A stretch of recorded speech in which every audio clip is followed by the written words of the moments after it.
We're in the middle of a 5-week sermon series called Summer Vacation. Last week, Nick was up here and he talked about just the importance of planning and preparing and praying. And we realize the importance of those things. I mean, it's the old cliche. It's true. When we don't, when we fail to plan, what we're actually doing is we're planning to fail. Now, next week, the message is called "Losing Your Baggage." Now, we've gone on vacations before. We've been through airports and we've lost our baggage or it's been misplaced, and we know that's an inconvenience for us. But we're going to take a little bit different spin on that next week, and I really believe that all of us have baggage that we need to bring next week, and we need to lose that baggage. We need to lose, some of our old failures. We need to lose some of our past hurts. We need to lose some of our fears so that we can really embrace and live out the life that God wants us to live. This week, we're talking about detours. Now, you've seen those big you've seen those big orange signs before, haven't you? It's got the black words and the big black arrow, and it says detour. Now, I don't know about you, but generally that's not a good thing. We generally don't like to, take detours. Now, when I was a pastor in Northwest Iowa, I usually try to get to funerals about 30 to 45 minutes beforehand. Leave plenty of time to meet with the funeral director, to meet with the musicians, to, pray with the family. So I was driving. This funeral's about probably 20, 25 minutes from where I lived, and I got in the car and I got on the road, and about halfway there, there was one of those big orange signs, and it said detour, road closed. So I took the detour. It was about 2 miles this way. I drove on the county road. I had to go 2 miles back. Now, the detour itself actually cost me about 5 minutes. So instead of getting there 35 minutes early, I got there 30 minutes early. I still had time to talk to the musician. I still had time to talk to the funeral director. I still had time to pray with the family. Now, there was some anxiety when I was taking those 2 miles because I didn't know if it was going to be 2 miles or 6 miles. I didn't know if I should, take a gravel road or, how I should try to get there. But there was something that really cool happened on the detour. I had never been on this road before. There was no reason for anyone to really travel on this road unless you pretty much lived on this road or lived near this road. But there was a little park that was on this road. In this little park, there was a little place that Benjamin was about 2 at the time, and there was a deep gravel pit that was filled with this amazing fresh water. And I knew that Benjamin would love the swing set, and I knew that George the dog would love the water. So I did the funeral, I took the detour, and it was really cool. Over the next year, we had about a year left at that appointment. Over the next year, that became one of our favorite places as a family. Benjamin would play on the swing set, and George would go swim in the water, and it was just this lovely place. It had all these trees. It was amazing, and I would have never discovered that blessing, had I not taken the detour. Now, at the time, I did not want to take the detour. I wanted to get to the destination on time. Looking back, I emerged stronger and better because of the detour. Now, you have taken detours before as well. You have taken them in your car, and I'm not going to talk about those today because that's not what we're talking about. But you have taken them in your life as well. Now, I just look out here, and I've been a pastor for 17 years. And during those 17 years, I have seen thousands of people navigate the detours that have been placed in front of them. As I look out here, I see detours. I've heard your stories over the last 6 or 7 years. I see detours. Right now, I see faces, and I see detours. Virtually everybody at some time in our life, is going to have a detour. All of us are going to have detours. Every time someone calls me and wants to meet with me, 95% of the time, it's because of a detour that they have recently discovered. Whenever anybody sends me a prayer request, it's because of a detour that they're experiencing or a detour that somebody that they love is experiencing. Life is full of detours. Now, I want to talk about a number of the detours that you've just experienced in recent weeks and in recent months. There's illness is a detour. Last week, Nick said plan, prepare, play, or pray. Even in the We Grow guide, I think we had something in there like, write out a 3-year plan. Write out a 5-year plan for your life. Now, for those of you who did this, and even for those of you who didn't do it and it's kind of up here in your head, getting sick is not part of your 5-year plan. Having an injury is not part of your 5-year plan. We've had a number of people in the church that have had orthopedic injuries since the first of the year. That was not in your plan. Being in a wheelchair, walking around in crutches, that was not part of the plan. We've had probably 5 or 6 people in the last year that are battling cancer. That was not part of the plan. That's a detour. The loss of a job. You go to work one day, and you're excited, you're not excited, but you go to work, and you have a job. And whether it's 5 minutes later, or 2 hours later, or 4 hours later, or 8 hours later, at the end of the day, you learn that you don't have a job anymore. That's a detour. And when you're on a detour, like in a car, you ask yourselves questions. What's the best route for me to take? I wonder how long the delay is going to be. I wonder if I should just turn around and try something else. Now, when detours happen in real life, we ask similar questions as well. If you lose your job, the question is like this: how am I going to pay my bills? What kind of job, can I try to get? Will my family have to move? The kids, they love their school. But I wonder if we're going to have to move on this one.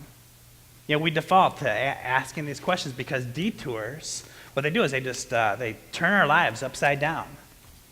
34% of all adults who get married, that marriage will end in divorce. You don't look at each other and say, I do, knowing that 5 years down the road or 25 years down the road that the marriage is going to end. You hope for something a whole lot better than that. And, basically one out of every 3 of us adults who's been married, this is how the marriage ends. We've had accidents. I think another one's interpersonal conflict. I think a lot of us have asked ourselves the question, and maybe we've even asked the question of somebody else. We used to get along so well. It used to be so easy and so natural, and this relationship just used to feed me so much. And it's just not that way anymore. It just seems tough. We got to work so hard, and sometimes all the hard work, I don't know if it's worth it or not. Maybe it's a spouse, maybe it's a friend, maybe it's a coworker. For some of us, we've had to go through this with a child, and we know that's no fun at all. That's a detour. An addiction is another detour. Life before your addiction was good. It was a whole lot easier. You did not need this thing before this addiction got the best of you. But now that this addiction is happening in your life, you can't get rid of this thing. And you want to get rid of this thing. There's some high-profile ones that we know about. We know about alcohol. We know about gambling. We know about pills. People can become addicted to these things so easily, and this is a detour. This is a detour for the addict. This is a detour for the family and friends of the person who is battling the addiction. But there's so many other ones as well. There's addictions to technology, to sex, to success, to a certain type of body image, to shopping, to so many things. And we did not need this at one time in our life when we got by just fine. But now this thing has almost got like a stranglehold over us, and it's a detour that we've had to take. The death of a loved one is another detour. We had a family that lost a parent on Friday. It was totally unexpected. It was a detour. Sometimes this detour it comes to you like a thief in the night. You don't know when it's going to come. It just comes. Sometimes it comes at the end of a very long and courageous battle. But either way, it's a detour. Now, I can continue with this, but I'm not going to because you know about detours. You know about the detours that I've described, and you know about detours that I haven't described. As I look out here, I see people that have gone through some of life's deepest, most challenging detours. And all of us, regardless if it's that person or the rest of us, we know that they're impossible to avoid. We know that they're going to happen to you, and they're going to happen to everybody else, and there's not a darn thing that we can do about it. Now, there's 6 things that I want us to know about detours real quick before we start looking at the text from Exodus. Number 1, a detour is a detour. It's not a dead end. There's a difference between a detour and a dead end. I'm not here to talk this morning about dead ends. I'm here to talk about detours. Number 2, if the road or the situation says dead end, it is not a dead end. It's a detour. Because what you can do is you can back up. With resolve and with perseverance and with character, you can back up and you can create your own detour. When the world tells you that it's a dead end, God says it's a detour. God says if it's your destination, the world says you can't get there, I'm going to help you get there. A dead end is not a dead end, it's a detour. A detour, number 3, is an alternate route. It's a different road. We may not have planned that road, and it may not be the desired road, but it's a different road. And this road is going to have its unique challenges. This road is going to have its unique opportunities. But we have to know that it's a different road. Number 4 is that not all detours are bad. Sometimes detours are good. Sometimes grace comes at the beginning of the detour. We have this phenomenal opportunity in front of us, and we take that detour. Now, sometimes we have this road that we would have never chosen in a million years. But on that road, we were blessed. On that road, we emerged as stronger. On that road, we met some new friends. On that road, we encountered the power and the providence of God himself. Number 5 is that even the bad detours can be redeemed. I don't think there's a place that God is going to take us where his grace will not sustain us. God can make lemonade out of lemons. There's no situation that God's redemption cannot happen and God's redemption will not happen. Now, the most important one I want you to hear is number 6. I believe this as much as I believe that I'm standing up here talking to you right now. I believe that the quality of our life and I believe that the significance of our life is going to be based upon our capacity in life to navigate life's detours. I believe that life is just a series of detours. And I believe that our quality of life and our significance in life is based upon our ability to navigate these detours. Now, the people of Israel, they learned about detours. We found that in the verse Betsy read just a little bit ago. In chapter 13, verse 17, it says, when Pharaoh finally let the people go, God did not lead them along the main road that runs through the Philistine territory, even though it was the shortest route to the promised land. God said, if the people are faced with a battle, they might change their minds and return to Egypt. So God led them in a roundabout way through the wilderness toward the Red Sea. Thus, the Israelites left Egypt like an army ready for battle. Now, one of the things that this part of the text teaches us is the genesis or the origins of detours. Now, this one is really interesting. God is the one that made this detour happen. I don't think God makes all detours happen, but God made this detour happen. Sometimes God gives us detours because we're not quite yet ready for what the destination has in store for us. Now, there's other ways that detours, and we see all these in the Bible as well. There's other ways that other detours start. Sometimes we take a detour because we've made some bad choices, and the detour is the consequences of those bad choices. Sometimes we have to take a detour because somebody else has made some bad choices, and we have to live with the consequences of the other person's choices. Sometimes I think we just live in a messy world, and there's just detours all over the place. We are an imperfect people. When there's imperfect people, there's going to be detours. Now, regardless of how the detour starts, we can choose our reaction to the detour. Now, we're going to get to that one in a little bit, but I want to just look at God causing this detour. He knew the people of Israel were not ready to enter the promised land. He just knew that. It would have been they could have went on the direct route, and it would have been an absolute disaster. Now, we have to know who these people are and where they have come from. They have been slaves in Egypt for a long time. They were not educated. They were fearful. They were selfish. They were complaining. They were greedy. They were worldly. At the first sign of battle, they would not have been prepared to fight. At the first sign of battle, what they would have done is they would have turned around and they would have went back to Egypt. Now, God's desired destination for the people of Israel and God's desired destination for all of us is not Egypt. It is not slavery. It is not bondage. There's a place called the Promised Land, and that is God's desired destination for us. If they would have went forward, they would have been afraid.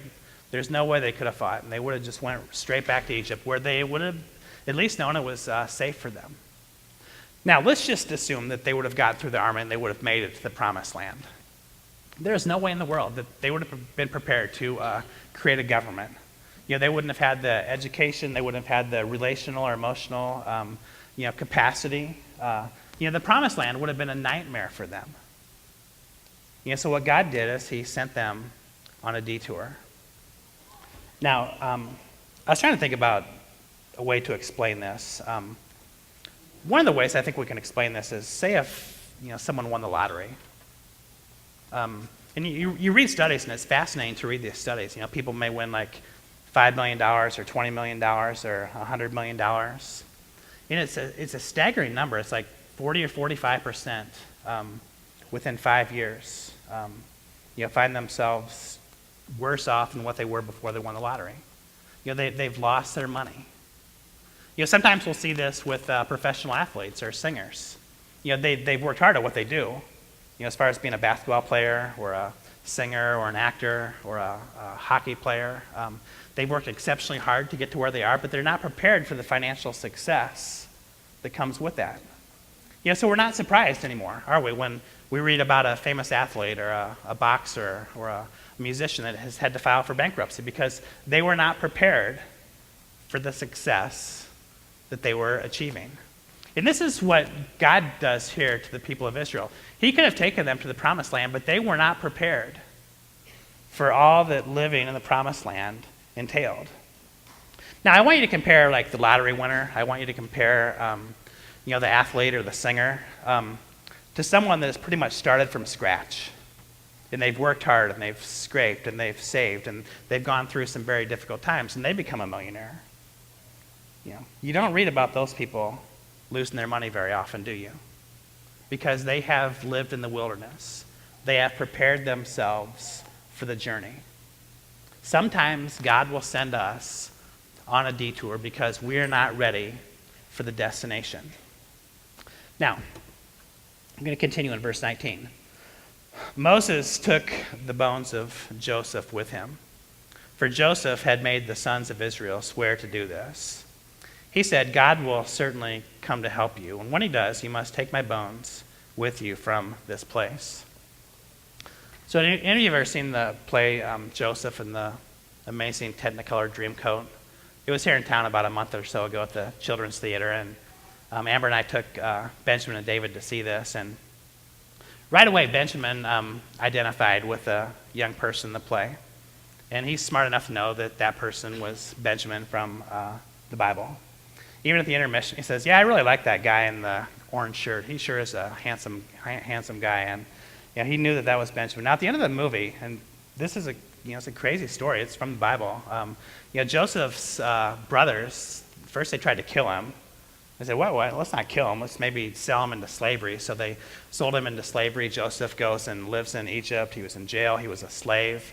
All of a sudden, God helps Joseph interpret these dreams. Pharaoh finds out about it. Pharaoh wants his dreams interpreted, so Joseph kind of becomes Pharaoh's right-hand man.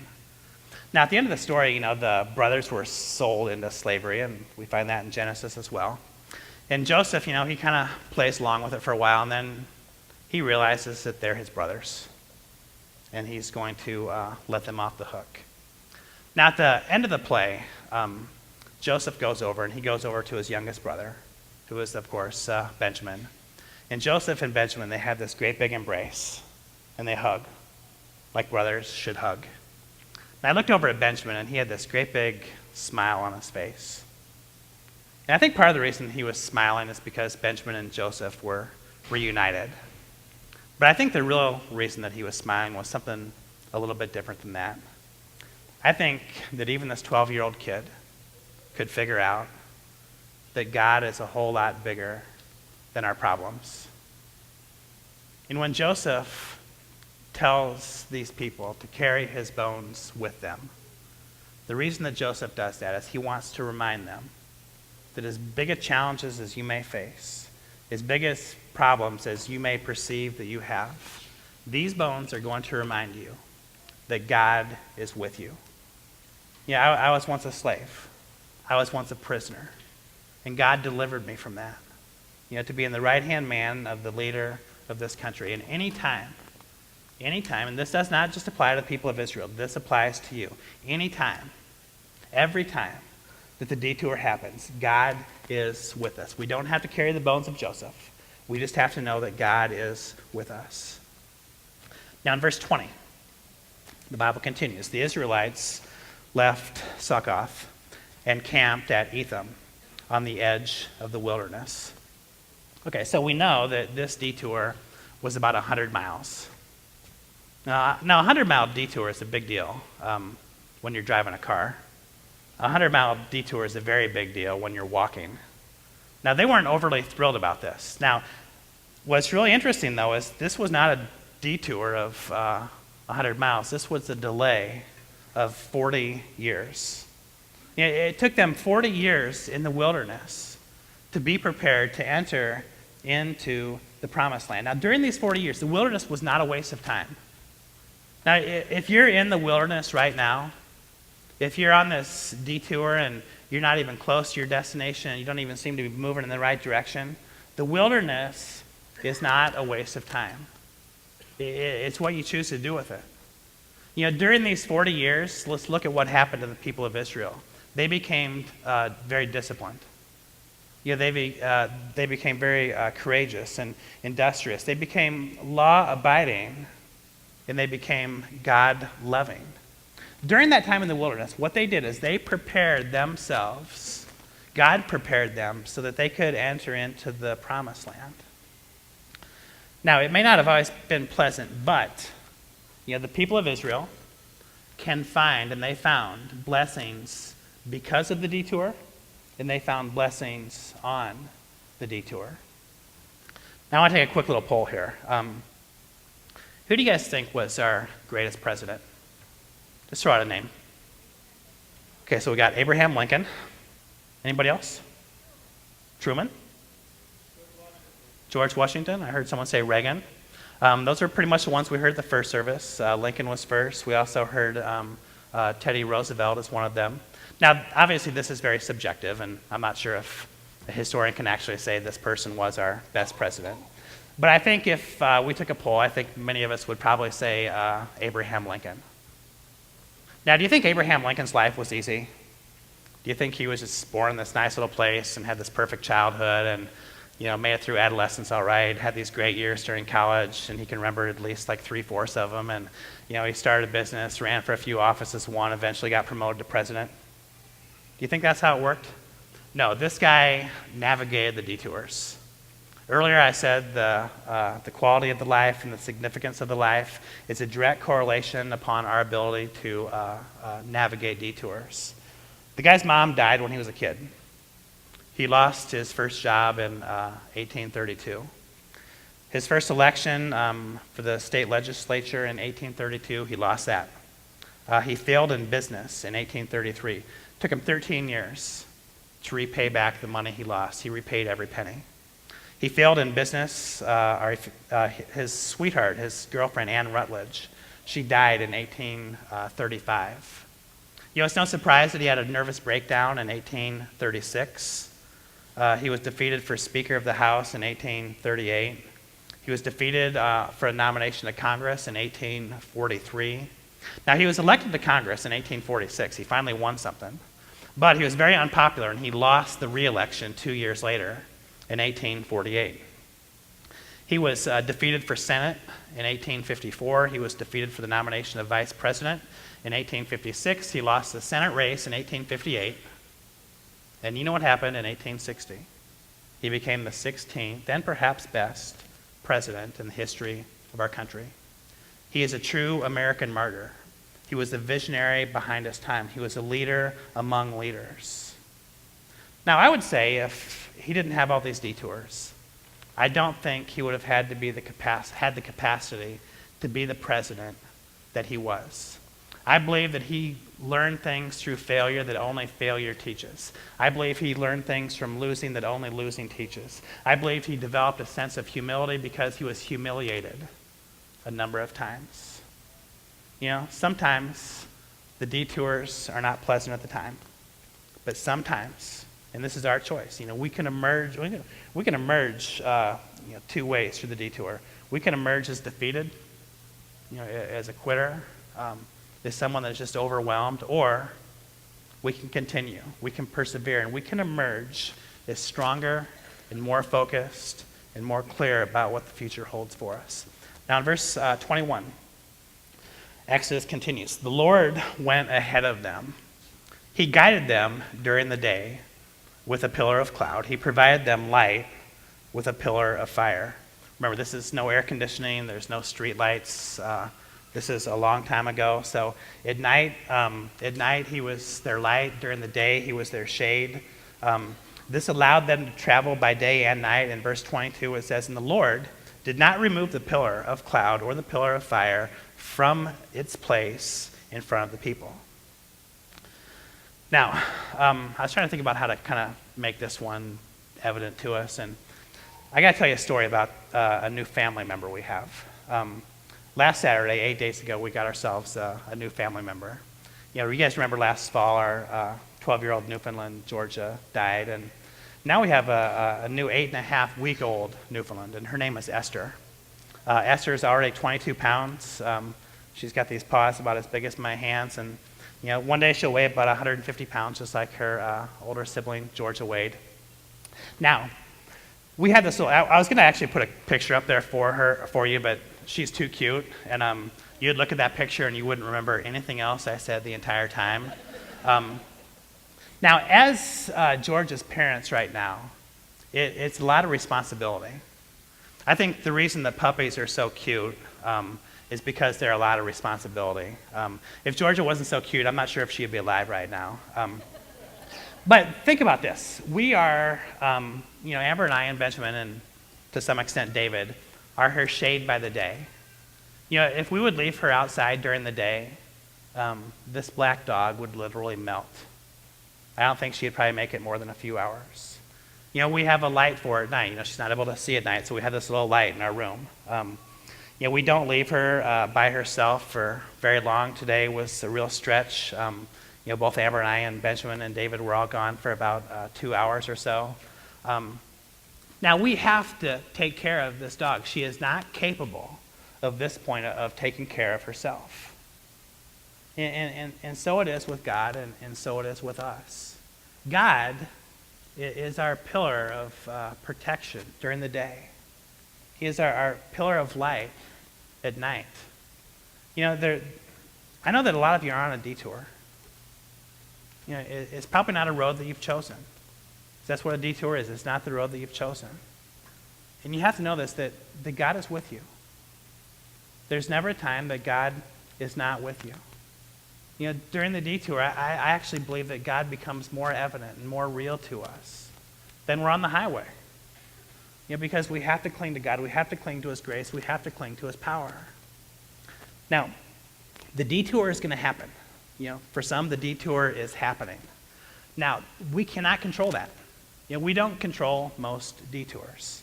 What we can do, though, is we can choose our attitude during the detour. We can choose our response to God's grace, which is always evident during the detour. Now, I thought about this, and I thought about a guy named Paul. This guy, Paul, was planting churches in Rome in the early first century. He was a prolific church planter, and the government got wind of this, and they weren't too keen on this. So, what they did is they threw Paul in jail. This was not part of Paul's 5-year plan. Paul wanted to get back to Jerusalem. Paul wanted to get back to Greece. Paul wanted to start more churches. But he found himself in jail for something that he didn't really do. The only thing he did is start some churches and try to help some people. Now, what do you think Paul's response was to this detour? Do you think he sat in the corner of the jail cell and was complaining to the person next to him, well, this isn't fair. All I was doing was trying to start some churches and help some people. I'm trying to promote love, and I find myself in jail. I'm just going to sit here and feel sorry for myself. No, that's not what Paul did. Do you remember there's a really cool story about Paul and this guy named Silas, and it was late at night, and do you remember what they were doing? They were actually up late at night, and they were praying out loud, and they were singing hymns. Just being grateful for the life that God had given them. It wasn't the road that they wanted to be on, it was a detour. Now, even more powerful than this, we find something else that Paul did when he was in jail. Paul wrote 4 letters when he was in jail. He wrote a letter to this guy Philemon. He wrote the letter to the Philippians. He wrote the letter to the Ephesians, and he wrote the letter to the Colossians, all when he was in jail. He could have sat there and felt sorry for himself. He could have thrown a pity party. He could have found some people to be miserable with him. But Paul wrote some of the words that have been read by more people than any other writer ever. You know these words. In Philippians, Paul actually wrote these words during a detour. He said, I can do all things through Christ who gives me strength. Paul wrote this when he was on a detour. He said, there's one thing that I do. I forget the past that's now behind me. And for Paul, what this meant is I forget the time that I persecuted the Christians. I forget the time that I stood idly by as this guy Stephen was stoned. I'm going to forget all that stuff. And then what he says is, I'm going to press on toward what is ahead. He did this during the detour. Ephesians, one of the most beloved Bible verses, Paul wrote on the detour. He wrote this in jail. He says, for it is by grace that you are saved through faith. It's nothing that you've done so that you can brag about it. It's what God has done and is doing. Paul later in Ephesians, he writes this beautiful prayer for the Christians in Ephesus. And he says, my prayer is that you understand how wide and how long and how high and how deep God's love is for you. That was because of the detour. In Colossians, he writes, since God chose you to be the holy people he loves, you must clothe yourselves with tender-hearted mercy. And think what your life would look like if you listened to the words that Paul wrote during this detour. The holy people that he loves, tender-hearted, merciful, kind, humble, gentle, and patient. So this was Paul's detour. He made the most of it. Okay, so here's where we're going to close with this. Some of you are on a detour right now. You didn't choose this detour. Maybe God has something to do with it. Maybe it's a poor choice you made. Maybe it's a poor choice someone else made. Maybe it's just because of the messy world that we live in. God is with you. God's grace, God's power, God's strength, God's resources are with you. God is inviting you to respond to his grace. And not quit, but to continue. Not to overcome, but to be an overcomer. Not to be a victim, but to be a victor. And just know, just like every other detour before, you will make it through this. You will make it through this with God's grace. You will make it through this with the help of people who love you. And you will make it through this with your own resolve and your own perseverance. And for those of us, they're going to be facing detours in the future, and that's all of us. Know that life isn't about avoiding detours. Life is about navigating through the detours. And I pray for all of us, whether we're in a detour right now or whether this detour is forthcoming, that we can be blessed during the detour and we can be blessed because of the detour. That we'll enjoy, that we'll find some kind of fulfillment on this road that we did not choose. And we will emerge as stronger, more focused, as better, as more clarified people who are closer to God. So let's pray.